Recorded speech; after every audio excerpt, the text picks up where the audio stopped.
सवां दिन पाक कलाम में से पढ़ेंगे इमसाल की किताब, उसका नवां बाब, पहली आयत से लेकर 12वीं आयत तक।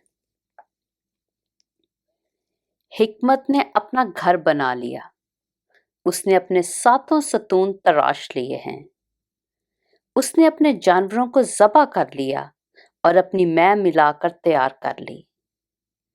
उसने अपना दस्तरखान भी चुन लिया।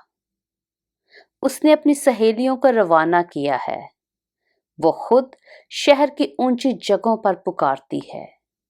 जो सादा दिल है इधर आ जाए, और बेअकल से वो ये कहती है, आओ मेरी रोटी में से खाओ और मेरी मिलाई हुई मैं में से पियो। ऐ सादा दिलो, बाज आओ और जिंदा रहो और फहम की राह पर चलो।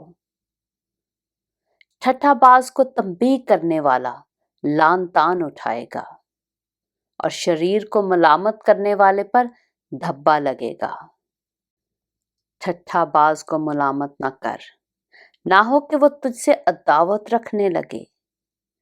दाना को मलामत कर और वो तुझसे मुहब्बत रखेगा।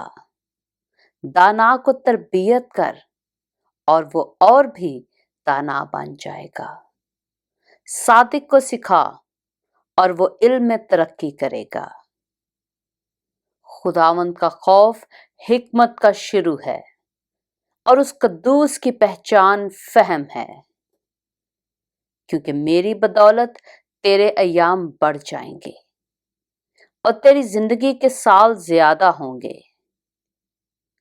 अगर तू दाना है तो अपने लिए, और अगर तू ठट्ठाबाज है तो खुद ही भुगतेगा।